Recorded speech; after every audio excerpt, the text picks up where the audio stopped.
Bom, boa noite, pessoal. Boa noite, porque eu estou gravando, comecei agora a gravar 11 da noite, tá? Eu não estou com a câmera ligada, porque aqui em casa a internet não está muito, uma velocidade muito boa. E aí, se eu abrir a câmera, fica mais lento ainda, né? Então, para não prejudicar, não dificultar aí a gravação, eu vou optar por dar aula aí com a câmera fechada, tá certo? Então, vamos lá. A gente, na primeira aula, viu as características básicas, né? Um pouco de epidemiologia, um pouco de histórico. Vimos também as características, né, relacionadas aos principais componentes ali que podem causar algum tipo de alteração no ciclo celular. E aí eu expliquei para vocês que a gente precisava visualizar essa parte do ciclo celular, porque é importante a gente entender esse ciclo celular, porque muitos dos fármacos, muitos dos quimioterápicos que a gente vai estar vendo aqui na aula de hoje, e também alguns a mais, né, que a gente não vai conseguir ver tudo, né, a gente vê os principais, eles estão relacionados, eles vão agir em alguma etapa do ciclo celular. Então, por isso que é importante a gente iniciar vendo, né, ou relembrando um pouquinho de algumas características que vão ser importantes para a gente ter o entendimento dos agentes em si, né, das classes dos medicamentos. Bom, então, primeira coisa, a gente começa aí entendendo como é que a quimioterapia ela pode ser classificada, né? Existem vários tipos de classificação, mas basicamente a gente pode ter uma quimioterapia com ação curativa, que é quando a utilização desses fármacos, a utilização desses medicamentos, eles são, né, ou eles vão ser empregados basicamente para promover a erradicação completa das células do câncer. Ou seja, eu lanço mão da quimioterapia e ela é capaz de promover a cura do paciente. Já quando a gente faz uso de uma quimioterapia, uso de agentes medicamentosos, e esses agentes vão apenas promover um alívio de alguns sintomas, né? Nesse caso, a gente não classifica mais essa quimioterapia como sendo uma quimioterapia curativa. E sim, a gente passa a classificar agora como sendo uma quimioterapia paliativa. Então, para que a gente lança mão, né, de uma quimioterapia paliativa, professora, se a gente não vai curar? A gente lança mão, pessoal, quando o diagnóstico do câncer, né, nesses casos, é feito em um momento muito tardio e, infelizmente, a gente não tem artifícios, a gente não tem recursos medicamentosos para promover a cura desse paciente. Então, o que é que a gente busca, né, diante dessa situação? O que a gente quer diante dessa situação é tentar minimizar os agravos que essa patologia pode causar a esse paciente, dando a ele uma melhor qualidade de vida, enquanto, né, ele ainda estiver dispondo de vida, né? Mas, infelizmente, quando a gente lança a mão desse tipo de quimioterapia, a gente está lançando mão porque, na maioria dos casos, a gente não tem mais um tratamento que promova ou que consiga promover, né, o retardo, a eliminação das complicações que essas neoplasias, que essas células malignas podem causar no indivíduo. A gente ainda também pode ter a classificação para quimioterapia como uma quimioterapia adjuvante, né, ou como uma quimioterapia neoadjuvante. Qual é a diferença entre a adjuvante e a neoadjuvante? Na adjuvante, pessoal, o que a gente faz é ter um tratamento adicional a um paciente, quando esse paciente ele já fez uma retirada cirúrgica. Então, o que a gente está fazendo ali é, o paciente ele fez uma cirurgia, retirou aquele nódulo, e a gente lança a mão da utilização da quimioterapia para quê? Para reduzir a chance que esse paciente pode ter de ter uma recidiva, ou seja, reduzir a chance que tem desse câncer voltar novamente a aparecer. Ok? Já quando a gente classifica essa quimioterapia como sendo uma quimioterapia neoadjuvante, é porque a gente fez uso primeiro da quimioterapia, para quê? Para reduzir o tamanho do tumor, E aí, com a redução desse tamanho do tumor, a gente passa para o processo, né, cirúrgico. Então, basicamente, a gente vai ter a classificação em adjuvante ou neoadjuvante. Se a gente fizer uso da quimioterapia de maneira prévia à cirurgia, ou se a gente fizer o tratamento da quimioterapia após a cirurgia. Quando a gente faz após a cirurgia, a gente classifica como quimioterapia adjuvante. O objetivo dessa quimioterapia adjuvante é retardar ou diminuir a chance que possa acontecer desse câncer voltar novamente, ou seja, a gente ter uma recidiva. Já quando a gente faz o uso da quimioterapia antes de ter o processo cirúrgico, antes de fazer a remoção do tumor, a gente tem uma quimioterapia, no caso, neoadjuvante, tá? É o caso, aí dos casos mais recentes que a gente tem de pessoas famosas com câncer, né? É o caso do câncer de reto da Preta Gil. Ela fez uma radioterapia, né? Não foi por medicamento, foi por um tratamento radioativo. Mas ela fez, na verdade, a radioterapia, né? Como uma ação neoadjuvante. Por quê? Porque ela fez a radioterapia, quando acabou o ciclo de radioterapia, ela vai passar para um tratamento cirúrgico, ou seja, ela fez um tratamento de radioterapia prévio ao procedimento cirúrgico, ok? Pessoal, aqui, como eu estou gravando a aula de forma síncrona, né? Eu não vou conseguir ter, né, a resposta, na verdade, se vocês estão tendo dúvidas ou não. Mas, se quando vocês assistirem a aula, vocês tiverem alguma dúvida, é só vocês colocarem aqui no Teams, tá? Ou lá no grupo mesmo do Zap, coloca lá a dúvida, que assim que eu observar a dúvida de vocês, eu dou esse feedback, eu respondo, tá? Eu tento explicar de uma forma que fique a forma mais clara para sanar essas possíveis dúvidas, ok? Bom, a outra possibilidade de classificação também é a gente classificar esse quimioterápico de acordo com a sua ação no ciclo celular. A gente basicamente tem os quimioterápicos que vão ter o que a gente chama de ação dependente do ciclo celular, e a gente tem aqueles quimioterápicos que vão ter a sua ação independente do ciclo celular. Na verdade, o próprio nome já diz para a gente, ou já dá mais ou menos uma associação de como é que eu vou ter a diferença desses fármacos para classificar eles como sendo dependentes ou independentes, né? Mas só para deixar mais claro, a gente vai ter um agente quimioterápico classificado como dependente do ciclo celular, se a sua ação, né? Se a sua ação quimioterápica tiver relacionada ao ciclo celular. Já se a ação dele não tiver relação direta com o ciclo celular, com alguma etapa do ciclo celular, a gente classifica ele como sendo independente do ciclo celular, tá? A gente também encontra, pessoal, nas classificações, agora deixa eu pegar a caneta para arriscar aqui um pouquinho, tá? Dentro desses fármacos de ação dependentes do ciclo celular, a gente encontra uma subdivisão para eles, como sendo, né, fármacos de ação específica e fármacos de ação inespecífica no ciclo celular. O que é que eu levo em consideração para utilizar ou para colocar esses agentes em uma dessas subclassificações? A gente vai ter essa relação, né, ou vai classificar esse agente como sendo um agente específico quando ele atuar em alguma etapa específica do ciclo celular. Ou seja, eu tenho um agente lá que vai agir especificamente na fase S. Eu tenho um agente lá que vai agir especificamente na fase G1.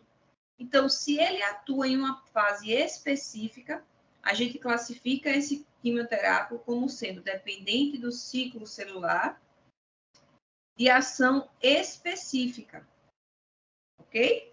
Agora, se esse meu agente ele atua no ciclo celular, mas ele não atua em uma fase específica, ou seja, ele atua em qualquer parte do ciclo celular, ele não delimita, ele não vai agir especificamente na fase S, especificamente na fase G1, ele pode agir em qualquer fase. Se isso acontece, aí a gente classifica esse agente como sendo um agente de ação inespecífica, tá bom? E aí, só para colocar aí algumas observações, pessoal, quando esse agente é um agente, né, de ação específica, a gente, de certa forma, vai ter aí uma ação, né, ou a gente vai ter um fármaco que, quando a gente expõe esse fármaco, se ele for de ação específica, tá? Ou seja, o fármaco, dependente do ciclo celular de ação específica, vai agir especificamente em uma fase. Quando isso acontece, tá? Como ele age especificamente, o que eu quero que vocês entendam é o seguinte. Suponhamos que eu tenho lá, né, 10 células da fase S. Aí eu vou dar uma dose X do fármaco. Deixa eu esquematizar aqui, que eu acho que fica mais fácil. Vamos supor que eu tenho aqui, ó, a fase S do ciclo celular. E nessa fase S eu tenho lá 10 células atuando nessa fase S. Aí eu fui e dei o fármaco. Deu que dose? Eu dei a dose aqui, ó, X para esse paciente. Essa dose X, pessoal, se ele é de ação específica, por exemplo, ação específica na fase S, essa dose X que eu administrei a esse paciente, ela vai agir especificamente nas 10 células que estão nessa fase S. Ok? Por que eu estou falando isso? Se eu pego esse meu fármaco, que eu dei a dose X, e coloco aqui, ó, 2x, ou seja, quando eu aumento a dose, eu posso dizer que o aumento dessa dose vai fazer com que eu mate mais células? Não. Por que não? Tá? Porque como ele só age especificamente em uma fase, quando a gente aumenta a dose, não necessariamente eu vou matar mais células. Por quê? Porque eu não obrigatoriamente vou ter mais células presentes ainda nessa fase. Certo? Então, por que a gente está falando isso? Porque quando a gente tem um agente, quando a gente tem um fármaco de ação específica, nem sempre, ou na verdade o que ocorre é o aumento da dose, ele não vai me dar diretamente o aumento do efeito desse fármaco. Então, o que é que eu faria, professora, se eu estou lançando mão de uma dose X e essa dose X não está promovendo efeito? Aí, nesse caso, se ele for de ação específica, o que a gente tem que fazer para melhorar a ação dele é prolongar o tempo em que esse fármaco fica em contato, tá? Ou, se for o caso, a gente repetir as doses. Lembrando que repetir as doses é eu dar uma dose X, esperar um certo tempo e dar mais uma dose X. É diferente de eu pegar esse paciente e administrar para ele, logo de início, 2 vezes X. Ok? Então, só para explicar novamente, para ver se fica totalmente claro isso para vocês. Eu posso ter um fármaco que atue diretamente sobre o ciclo celular ou não. Se ele atuar diretamente no ciclo celular, eu classifico ele como dependente do ciclo celular. Se ele não atuar no ciclo celular, eu vou classificar ele como independente do ciclo celular. Os que são dependentes, eu ainda posso subdividir ele em 2 tipos. O de ação específica, que vai atuar especificamente em um local do ciclo, em uma fase do ciclo celular, ou eu posso classificar ele como de ação inespecífica. O de ação inespecífica, ele não vai atuar especificamente em uma fase. Ele atua meio que em qualquer fase do ciclo celular, tá? Foi o que eu expliquei para vocês agora. O que eu expliquei foi o seguinte: quando a gente tem um agente de ação específica, nesse caso, quando a gente faz uso do quimioterápico e ele não está promovendo o efeito, a gente não tem como aumentar a dose e achar que vai haver um aumento do efeito. Por quê? A ação mais recomendada nesse caso é a gente estender, ou seja, prolongar o tempo de exposição do fármaco, tá? Ou qual é a possibilidade que a gente pode ter também? Repetir a dose.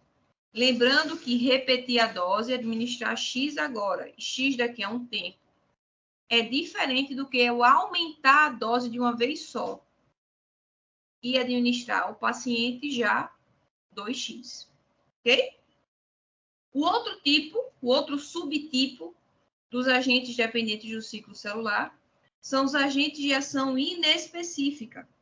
Nesses fármacos de ação inespecífica, o efeito vai ser obtido em qualquer fase do ciclo celular. Esse tipo, ou seja, os agentes inespecíficos, eles são mais eficazes em tumores grandes, tá? Aqueles tumores que têm menos células ativas durante a divisão celular, ok? Nos fármacos, nos fármacos dependentes do ciclo celular de ação inespecífica, eles são dose dependentes, ou seja, o número de células que vão ser destruídos, eles vão estar diretamente relacionados à dose de quimioterápico que foi administrado. Então, nesse caso, nos fármacos dependentes do ciclo celular de ação inespecífica, a gente tem uma resposta linear.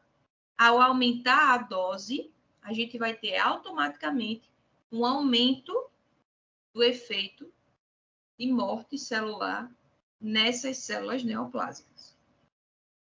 Certo? Pessoal, como eu disse, eu não consigo ter o feedback se vocês estão conseguindo compreender ou não.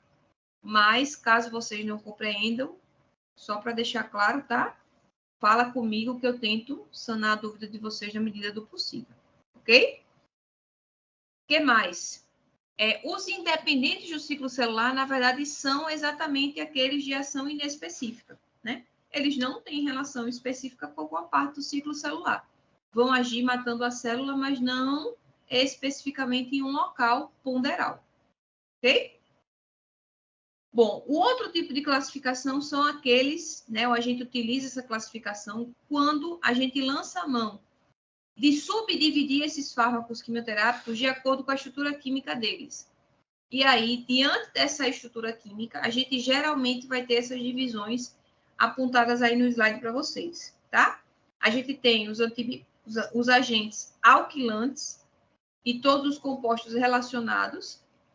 A gente tem os antibióticos citotóxicos, os antimetabólitos, os derivados de planta, onde a gente destaca logo de cara aí os derivados da vinca, os hormônios e os seus antagonistas, além de alguns agentes modificadores da resposta biológica e também algumas enzimas, né, com alteração, né, ou para promover a alteração do metabolismo, entre aspas, normal lá daquele local onde essa célula cancerígena está se multiplicando. Pessoal, de acordo com essa estrutura química aí desses agentes que eu estou citando para vocês, apenas os agentes alquilantes são agentes de ação inespecífica, tá? Os demais, antibióticos citotóxicos, antimetabólicos, os demais, eles são agentes dependentes do ciclo celular de ação específica, tá? Então, só recapitulando aí, repetindo. Os agentes alquilantes, eles são agentes dependentes do ciclo celular de ação inespecífica. Os demais são de ação específica. Certo? Bom, e aí vamos iniciar logo vendo os agentes alquilantes, tá? Primeiro, por que eu chamo de agente... Eita! Por que eu chamo de agente alquilante? Porque na estrutura a gente vai ter grupamentos alquil, compondo a molécula desse agente, tá? E aí, o que acontece com esses agentes alquilantes? Eles, basicamente, pessoal, vão ser fármacos que vão se ligar ao DNA. Essa ligação pode se dar a uma fita do DNA, ou essa ligação pode ser uma ligação cruzada, unindo duas fitas de DNA. Professora, como é que ele pode se ligar a uma fita só ou a duas fitas? A gente vai entender isso melhor quando a gente entrar e visualizar o mecanismo de ação desses agentes. Quando a gente olhar a estrutura deles, a gente vai entender porque ele pode se intercalar só a uma fita ou a duas, né? Mas o que é importante a gente já salientar para vocês aí nesse slide mesmo? Esse agente, quando ele se intercala a essa fita, ele vai promover uma alteração. E alterando essa fita, por que altera, professor? Porque você tinha lá a fita normal e ele se inseriu no meio. Então, imagina que você tem lá uma região que tem lá bases nitrogenadas, você pega e coloca alguma coisa entre essas bases nitrogenadas. Então, você altera aquilo que iria, né, o que teria uma leitura X para que esse material genético fosse replicado. Então, ao haver essa inserção desse agente alquilante, você altera esse material genético. E, consequentemente, se a célula não tem material genético, ela não vai conseguir promover as suas ações normais. Ok? Você basicamente vai parar esse ciclo celular. Porque não haverá essa replicação celular. Ok? Bom, quem são aí os agentes alquilantes mais conhecidos, né? As mostardas nitrogenadas, inclusive elas foram as primeiras a serem descobertas, né? Foi descoberta aí na época da Segunda Guerra Mundial, graças ao gás mostarda, né? Agora eu fiquei em dúvida se foi na Primeira ou na Segunda Guerra Mundial. Mas foi descoberto aí no uso desse gás mostarda, né? Alguns soldados apresentavam algumas mielossupressões, e aí começou-se a investigar e pensar na possibilidade dessas mostardas nitrogenadas serem utilizadas para a finalidade de reduzir essa replicação das células tumorais, né? Outros exemplos de agentes alquilantes a gente tem as etil e as metilaminas, as alquilsulfonadas, as nitrosureias e os triazenos, tá? Pessoal, aí nessa tabelinha só está mostrando, tá?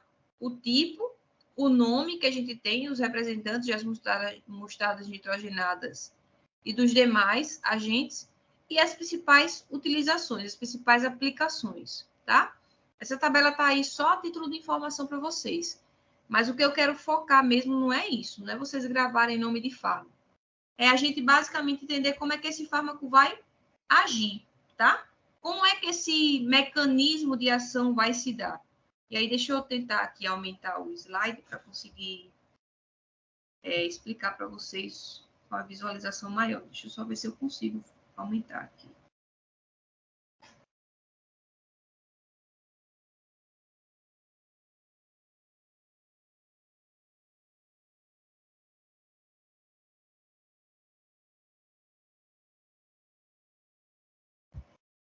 Pronto, agora melhorou. Vamos lá. Então, ó, o que é que eu quero aí logo apresentar para vocês, né, dentro desse mecanismo de ação desses agentes alquilantes? Primeiro, aqui, ó, reparem que a gente tem uma estrutura, né, e que nessa estrutura, ó, tem uma partezinha aqui que é exatamente igual a essa parte, certo? Por que é que eu estou destacando isso aqui? Porque a gente vai precisar entender essas duas partes aqui que são semelhantes, porque a gente vai ter aí, basicamente, uma ativação dessa molécula, exatamente levando em consideração essas duas partes da sua estrutura, tá? Então, reparem também que nessa estrutura eu tenho aqui, ó, o grupamento R. O que é esse grupamento R? Esse grupamento R ele vai mudar, a depender se eu tenho lá uma ciclofosfamida, se eu tenho lá enfim, dependendo se eu tiver uma nitrosureia, se eu tiver um agente alquilante, que tipo de agente, seja lá, deixa eu botar aqui, seja lá que tipo de mostarda nitrogenada, etilamina, o que o sulfone, qualquer um desses aqui, é o que vai mudar esse grupamento R, tá? Mas essa partezinha aqui da estrutura, esse nitrogênio, com esse grupamento aqui, contendo um átomo de cloro na subunidade, tá? Isso aqui vai ser semelhante. Por isso que esse mecanismo de ação que eu vou estar falando aqui, ele é o mecanismo de ação comum a todos os agentes alquilantes, tá? Então, o que é que vai acontecer inicialmente? Primeiro, essa molécula vai sofrer um processo de hidrólise, quebra na presença de água, tá? E aí, quando essa molécula quebra, vai haver a saída de um íon cloreto. Reparem que aqui na molécula eu tenho 2 íons cloretos, mas que a hidrólise vai promover a saída de apenas um. A saída desse íon cloreto promove uma ciclização nessa molécula. Essa ciclização, na verdade, é um íon extremamente instável, tá? Quando a gente fala íon, eu estou falando íon porque essa molécula tem uma carga associada a ela. E quando eu falo que é um íon instável, eu estou querendo dizer que esse íon, ele tende a sofrer reação com algo do meio, ou com alguma molécula próxima a ele, a fim de tentar obter a sua estabilidade. Certo? Então, só recapitulando por enquanto. Essa minha molécula desse agente alquilante sofre o processo de hidrólise com a saída de um íon cloreto, gerando um processo de ciclização. Essa ciclização é um íon extremamente estável, que é o íon azidinho, tá? E esse íon, por ser extremamente estável, ele vai sofrer um processo de ataque eletrofílico. E aí, onde é que esse ataque eletrofílico ocorre? Ele vai acontecer, pessoal, aqui, ó, esse N7 está dizendo que é o nitrogênio 7 de um resíduo de guanina do DNA. Então, esse íon estável, ele vai sofrer um ataque desse nitrogênio 7 da guanina, que guanina é um nucleotídeo do DNA lá, né, uma base nitrogenada. Então, esse nitrogênio 7 ataca esse íon, e aí, ó, reparem que essa molécula, esse fragmento da molécula, ele vai se ligar a um fragmento lá da fita de DNA, uma das fitas de DNA. Só que lembra quando eu comecei a explicar aqui, que eu disse que essa parte da molécula é igual a essa? O que é que vai acontecer? Tudo que eu citei para vocês que acontecem aqui, vai acontecer exatamente igual do outro lado do fragmento. A molécula sofre o processo de hidrólise, libera um íon cloreto. Esse íon cloreto, ao ser liberado, ocorre um processo de ciclização. E esse íon instável ciclizado, né, essa molécula cíclica desse íon aqui, vai novamente sofrer um ataque do nitrogênio 7, do resíduo de guanina do DNA. E aí, o que acontece? Esse agente alquilante, ele vai estar intercalado entre uma e outra fita de DNA. Ou seja, o agente alquilante, ele se intercala entre a dupla fita de DNA. E aí, o que vai acontecer quando ele se intercala aqui? Ao se intercalar, essa fita vai ter um erro, né? Vai ter um processo de leitura que vai ser, né, o que vai gerar a informação de que há um processo, há um erro na codificação desse DNA, e esse material genético vai deixar de ser replicado, tá? Isso aqui, pessoal, é a molécula, né? Ou a gente, na verdade, esse N7 aqui, quando a gente coloca, a gente está colocando de forma simplificada. Se eu fosse colocar por extenso, seria isso aqui, ó. Isso aqui é um fragmento do DNA, e repare que aqui eu tenho um agente alquilante intercalado entre esses dois fragmentos de DNA. Certo? Então, é basicamente isso aqui que vai acontecer. Basicamente, quando esse agente alquilante ele se intercala, ele vai inibir o crescimento tumoral através da formação de entrecruzamentos intra e intercadeia. Ou seja, entre uma cadeia e outra, e às vezes dentro da própria cadeia. Mas, basicamente, quando ocorre essa ligação, esse cruzamento aí, eu vou impedir o desenvolvimento do DNA, e se esse DNA não se desenvolver, não vai duplicar, consequentemente, as células não vão conseguir ter material genético para se replicar. E aí eu paro esse processo de replicação.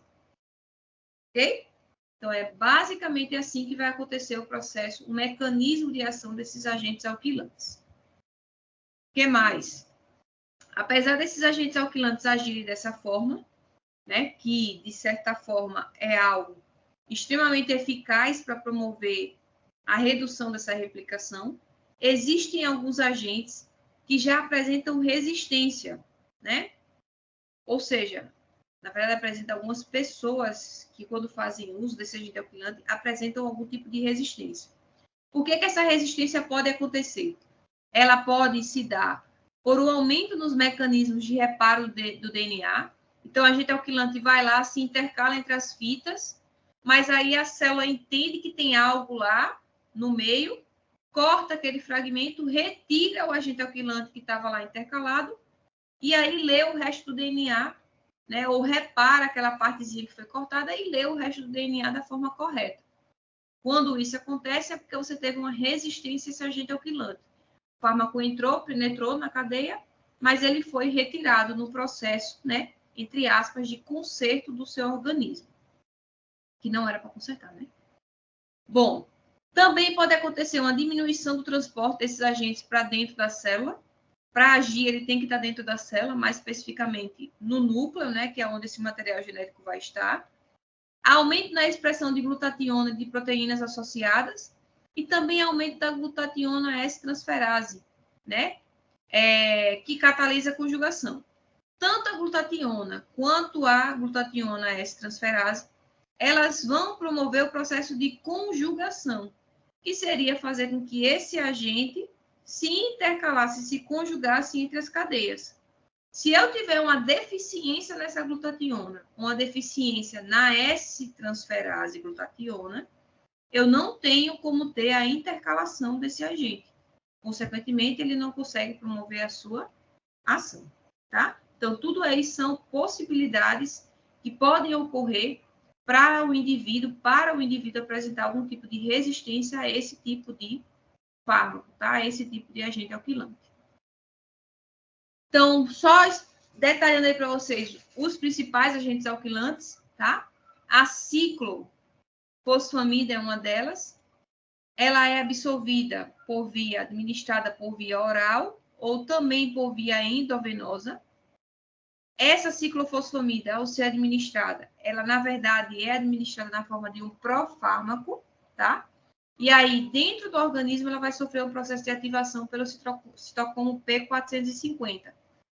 Ao ser ativada, ela vai gerar um composto ativo, que é a aldofosfamida, mas esse composto ativo ainda não é a molécula que promove a sua ação antineoplásica, tá? Então, só para deixar claro, a ciclofosfamida é a molécula inativa, ele é um profármaco. Ao entrar em contato com o organismo, vai sofrer uma ativação por enzimas do citocromo P450, gerando um metabólito ativo, que é a aldofosfamida. Mas essa aldofosfamida ainda não é a molécula capaz de promover a ação. Ela vai ter que sofrer ainda um outro processo, uma outra reação, para gerar a molécula ativa. Quem é a molécula ativa? Quem é o metabólito que promove a sua ação? A fosforamida, tá? Então, só recapitulando. Ciclofosfamida é a molécula inativa, é um profármaco. Ela vai ser ativada a aldofosfamida, mas essa aldofosfamida ainda não é o metabólito que promove a ação. O metabólito que promove a sua ação é a fosforamida, tá? Bom, o uso da ciclofosfamida, né, esse agente alquilante, ele promove uma ação bastante, como é que eu posso dizer? Bastante requerida, né, como agente neoplásico. Ou seja, ele é um composto bastante ativo. Porém, também acontece junto com a sua ação para promover a redução dessa célula tumoral, também se observam efeitos tóxicos. Quais são os efeitos tóxicos mais comumente observados com o uso da ciclofosfamida? A alopécia, que é a queda de cabelo, a cistite hemorrágica, que é uma inflamação na bexiga. Porém, a cistite hemorrágica, já existem vários estudos que mostram as ações que podem ser realizadas conjuntamente com o uso da ciclofosfamida para tentar reduzir esses casos de cistite, como é o caso do controle da ingestão de líquidos por esse paciente e da utilização de forma conjunta aos quimioterápicos da mesna, né? A mesna, ela é um agente que reduz os efeitos de cistite hemorrágica, então ela é administrada conjuntamente, exatamente para ter a redução desse efeito tóxico não desejado. E ainda se observa também algumas alterações a nível cardíaco imunossupressão, que infelizmente é um efeito tóxico comum a muitos agentes quimioterápicos, além também da ocorrência de náuseas e vômitos. Professora, eu tenho um parente que fez quimioterapia, fez uso da ciclofosfamida e ele não apresentou imunossupressão. Mas eu tive outro professor que fez uso e apresentou imunossupressão, mas não teve alopécia. Pessoal, todos os efeitos colaterais observados no uso da quimioterapia, eles são variáveis a depender do paciente, tá? Então, tem pacientes que são mais sensíveis a esses efeitos colaterais, tem pacientes que não são. Tem paciente que vai fazer uso da quimioterapia e não vai ter náusea, nem vômito nenhum, nem perda de apetite, nem constipação. Tem outros pacientes que fazem uso da ciclofosfamida e tem todos os efeitos colaterais relatados para o uso desse agente. Então, os efeitos colaterais eles vão ser variáveis a depender do câncer que aquela pessoa apresente e a depender também da resposta daquela pessoa à utilização daquele agente antineoplásico. Ok? O que mais? Outro exemplo de agente alquilante que a gente pode citar. As nitrosureias, né? As nitrosureias, elas são bastante utilizadas para tratar tumores cerebrais e neoplasias gastrointestinais, mas principalmente tumores a níveis cerebrais, por a molécula ser uma molécula altamente lipofílica, ou seja, apresenta um grau de lipofilicidade que é importante para passar a barreira hematoencefálica. Por isso que ele é um agente que se destaca para a utilização de tumores que acometam, né, que estejam lá, ou que necessitem que a molécula passe pela barreira hematoencefálica para conseguir promover a sua ação. Qual toxicidade observada com o uso das nitrosureias? Mielossupressão, náuseas e vômitos, além de insuficiência renal e insuficiência hepática. Pessoal, infelizmente, acho que de quase todos os agentes antineoplásicos aqui que a gente vai ver, a gente vai ter efeitos colaterais associados, tá? A gente já avançou muito. Deixa eu só diminuir aqui, aumentar aqui a temperatura desse ar-condicionado, tá, pessoal? Só um pouquinho.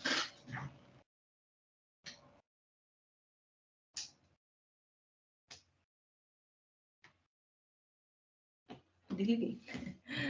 Bom, vamos lá. Então, por que a gente ainda tem tanto efeito tóxico, efeito colateral, tá? Mesmo a gente tendo aí alguns agentes já bastante avançados, né? Mais novos aí nessa linha de frente que a gente pode escolher aí para tratar quimioterápicos.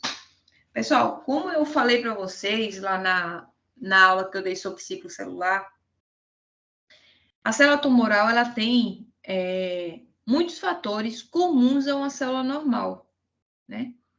Então, quando a gente, infelizmente, faz uso de um quimioterápico, ele não necessariamente vai agir especificamente em algo que só uma célula cancerígena, que só uma célula neoplásica apresente.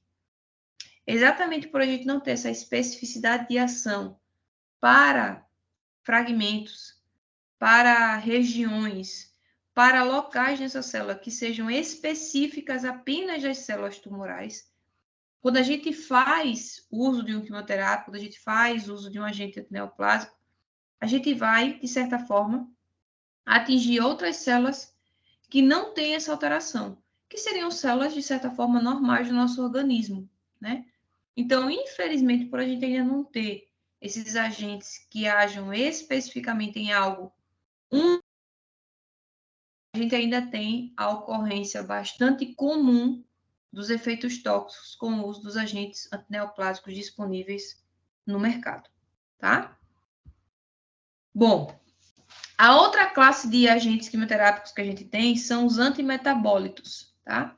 Essa classe ela é uma classe bastante interessante, né?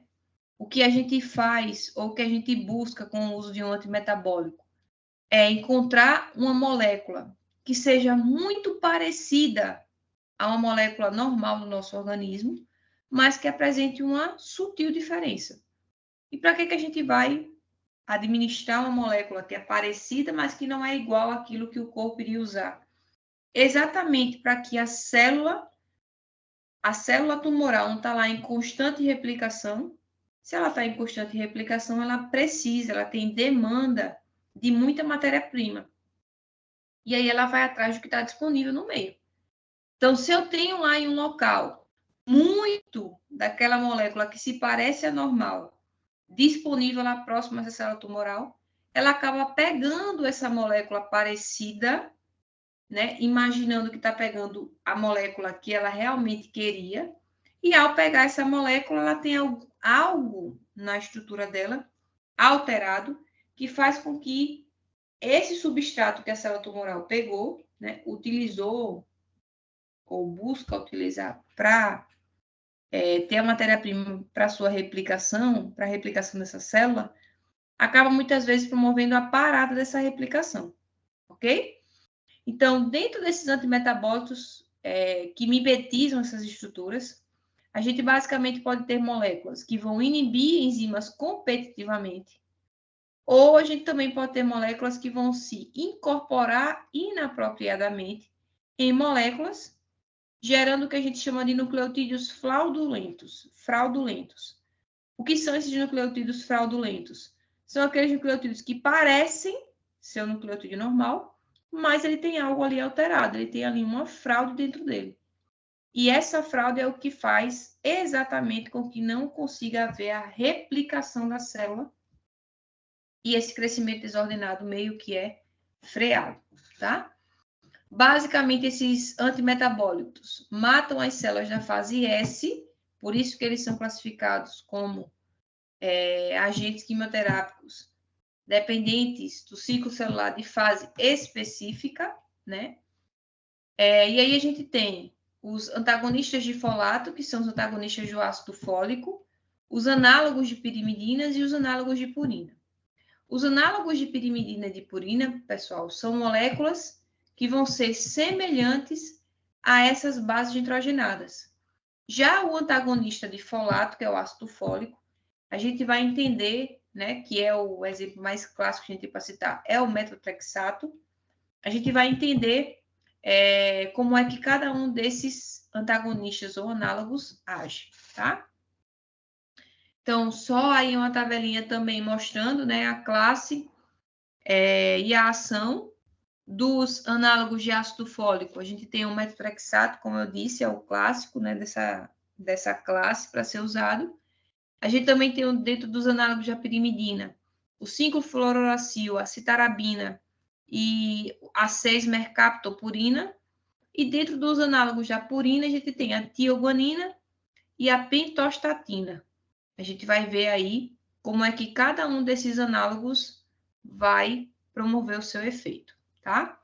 Começando pelo análogo do ácido fólico, que é o metotrexato, tá? Então, o que acontece?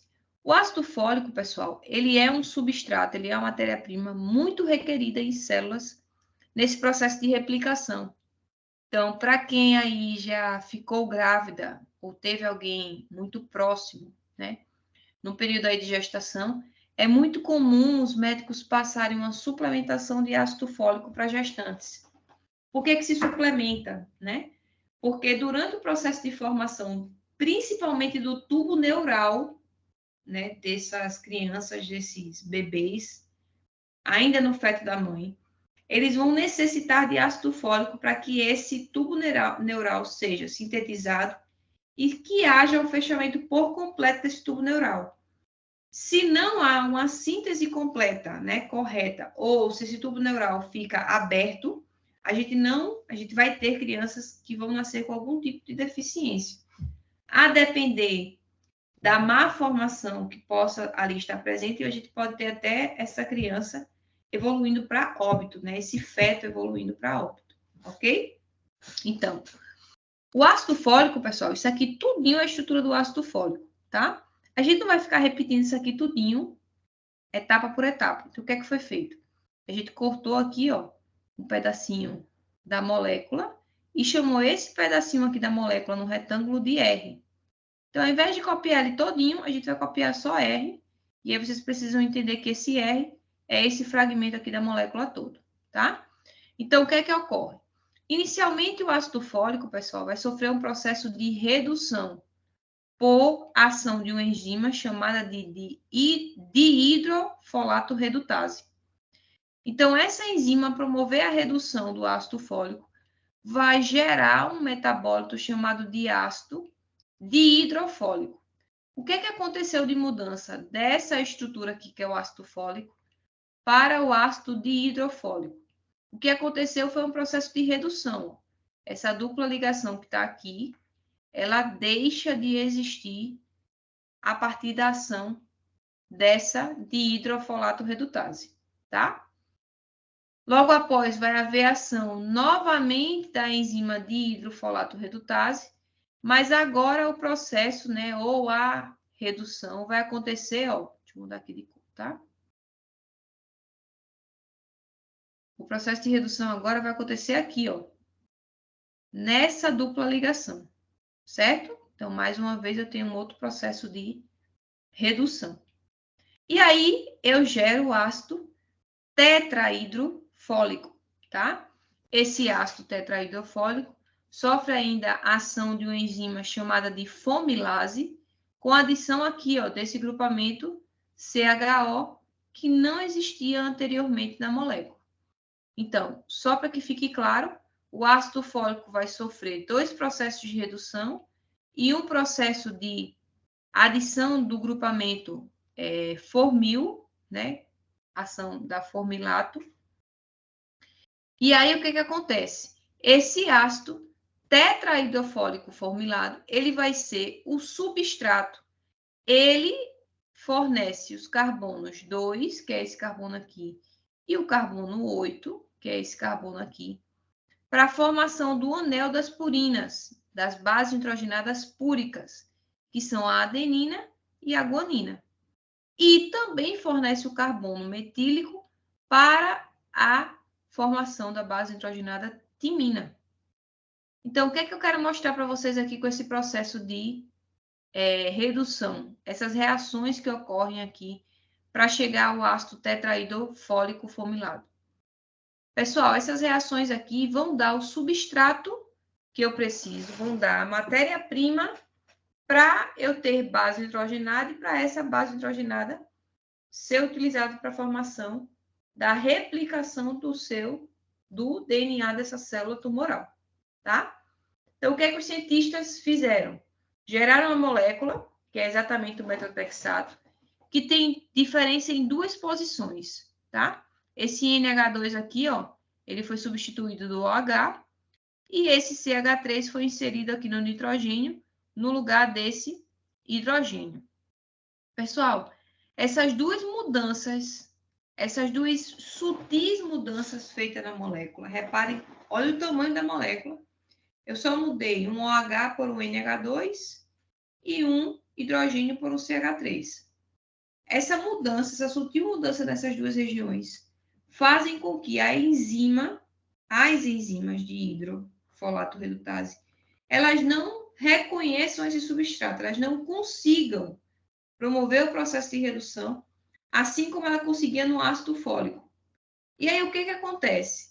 Quando esse metotrexato de certa forma, né, requerido por essa enzima não consegue promover o processo de redução do mesmo jeito que ela faria com o ácido fólico. E aí, o que acontece? A enzima deixa de estar disponível para reduzir quem ela realmente deveria reduzir, que é o ácido fólico. Tá? Então, com isso, a gente não consegue gerar a molécula final, que é a molécula que iria gerar, né, ou iria promover a formação das bases nitrogenadas requeridas para promover a replicação do DNA. Certo? Assim como os agentes alquilantes, também já se observa mecanismos de resistência para o metotrexato, né? Os mecanismos de resistência basicamente ocorrem quando há uma alteração, ó, aqui, ó, uma alteração no transporte para dentro das células, quando há também uma formação prejudicada desse poliglutamato. O que é que esse poliglutamato faz? Lá, quando a gente forma o tetrahidrofolato, né? Esse tetrahidro, pessoal, ele mais na frente vai sofrer mais uma reação para gerar glutamato. Então, quando eu formo o glutamato de maneira prejudicada, o que eu estou, na verdade, tendo é um processo de resistência. Esse meu metrotexato não está gerando quem realmente eu quero. Então, é todo um ciclo. É todo um ciclo que eu preciso aqui seguir, ó, se eu gerar a minha molécula da maneira correta. Porém, quando eu já tenho essa deficiência lá no início, esse ciclo vai ter processos de interrupção. E, consequentemente, eu faço com que esse metrotexato não esteja lá promovendo a inibição completa da síntese, da replicação, na verdade, dessas células tumorais, tá? Então, nesse caso, há essa resistência. Pessoal, o metrotexato apresenta toxicidades a nível de trato gastrointestinal, alopécia, mucosite e mielossupressão. Reparem que mielossupressão é bem comum, infelizmente, em muitos antineoplásicos, né? Os efeitos colaterais podem ser revertidos pelo resgate com um fármaco chamado de leucovorina. A leucovorina, ela é um derivado do ácido fólico. Então, por que a gente associa, né, o metrotexato com a leucovorina? Como eu disse a vocês, o ácido fólico ele é um substrato requerido pelas células em replicação. Quando eu faço uso do metrotexato, o metrotexato, como ele é muito parecido com a molécula do ácido fólico, pode ser que nos locais em que a minha célula precisasse pegar o ácido fólico, célula sadia, célula sã, ela vai e pega o metrotexato. E aí, o que vai acontecer? Eu vou ter, para aquele local, a não formação de células corretas para o funcionamento. Por isso que a gente, muitas vezes, vai fazer uma suplementação com ácido fólico. Para quê? Para que nem todas as células parem utilizando o metrotexato como substrato. Agora, claro, eu posso suplementar muito a leucovorina lá na quimioterapia? Não. Porque se você der muita leucovorina, né? Se você der muito ácido fólico lá para esse paciente, pode ser que a célula tumoral não pegue o metrotexato. Pegue quem? O ácido fólico. E se pegar o ácido fólico, a replicação vai acontecer exatamente da forma como essa célula tumoral busca, que é replicar esse tumor. Ok? O que mais? A outra classe de antimetabólicos que a gente tem, pessoal, são os análogos de purina, que são as bases púricas. Quem são as bases púricas? A adenina e a guanina, está aqui embaixo, ó, a estrutura da adenina e a estrutura da guanina. E quem são os análogos que foram criados? A 6-mercaptopurina, ó, qual é a diferenciação? Eu troquei o NH2 por um grupamento tio. Toda vez que você escutar o termo tio no nome de alguma molécula, é porque eu adicionei enxofre, tá? Aqui a 6-mercaptopurina, se a gente for atrás do nome químico dela, com certeza vai ter a terminação tio, tá? Mas a 6-mercaptopurina tem aqui essa diferenciação. Eu troquei NH2 por SH. E a tioguanina, ó o tio, tá vendo? Eu troquei a minha carbonila por um grupamento SH também, tá? Então, o resto da molécula, reparem que é bastante semelhante ao da base nitrogenada, que ela mimetiza a ação. Esses análogos de apurina, pessoal, como a 6-mercaptopurina e a tioguanina, ambas, tanto uma quanto a outra, vai ser ativado por essa enzima aqui, ó, que a gente geralmente, quando está estudando encontra a abreviação como HGPRT, essa enzima, ela ativa esses análogos purínicos, né? Para que esse nucleotídeo tóxico iniba a purina nucleosídeo fosforilase e formem. Inibindo essa enzima aqui, ó, eu não vou ter a formação do ácido tiosínico, certo? Ou seja, a inibição dessa enzima vai representar um processo de resistência. Se eu não tenho essa enzima, eu não consigo ter esse processo de transferência, que seria o processo de ativação da molécula, ok? Então, os principais casos de resistência que a gente tem vão estar associados com a inibição dessa enzima, que é necessária para a ativação da molécula. O outro exemplo de antimetabólico que a gente tem para citar são os análogos das pirimidinas, né? Pirimidinas, as bases que a gente tem são timina, citosina e uracila. E os análogos mais comuns que a gente tem das pirimidinas são a citarabina, que é um análogo, a citarabina é um análogo da citosina, e o 5-fluoruracil, que é um análogo do uracil, tá? Primeiro, o 5-fluoruracil. Qual é a diferença que eu tenho do 5-fluoruracil para a uracila? A adição, ó, aqui na posição 5 de um átomo de flúor. Antes, o que eu tinha aqui era uma ligação carbono-hidrogênio. Lembrando que essa ligação carbono-hidrogênio é uma ligação mais fraca do que a ligação desse carbono a um átomo de flúor, tá?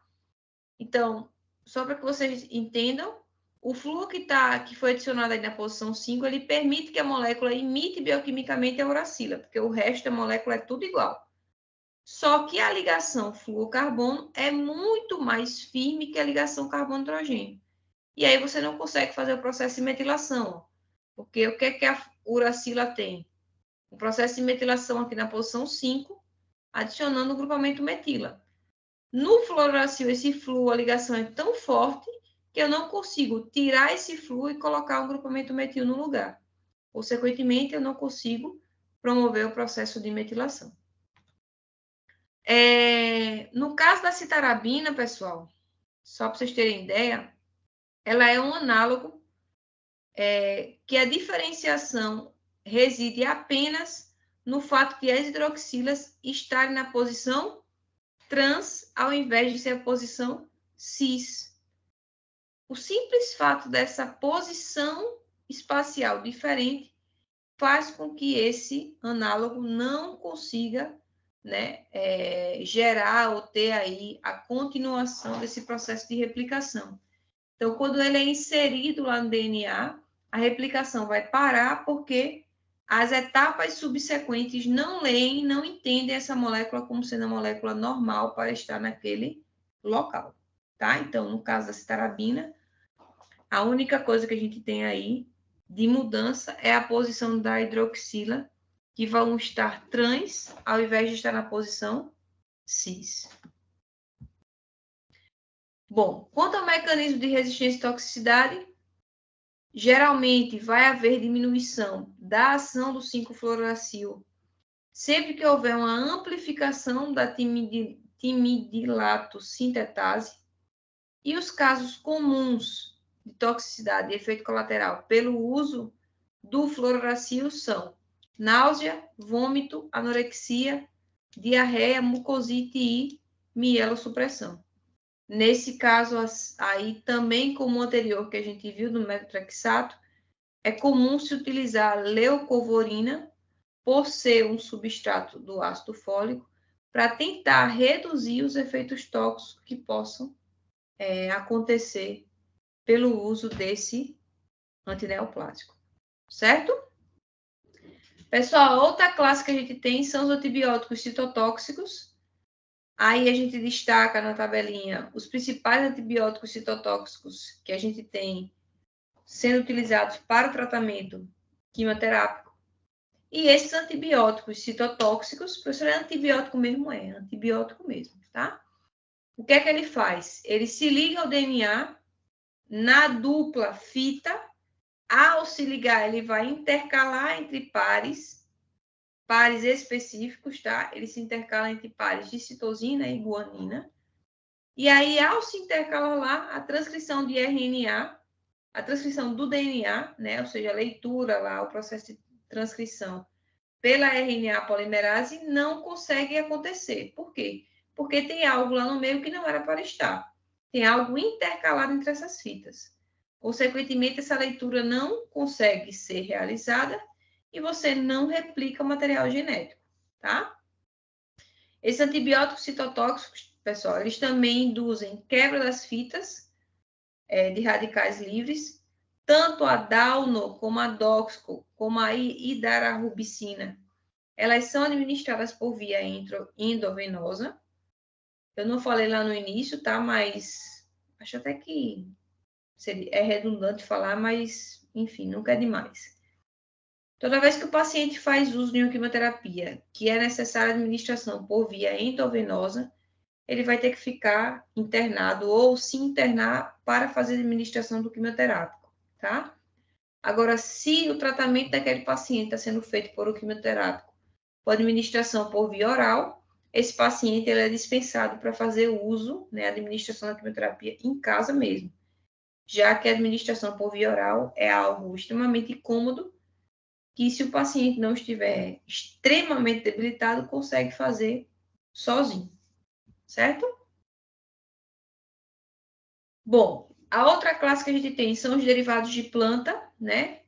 Que são os alcaloides. Você já deve ter ouvido falar, principalmente lá na disciplina de fármacos, acho que talvez fármacos 2, mas provavelmente vocês viram com a Saskia, tá?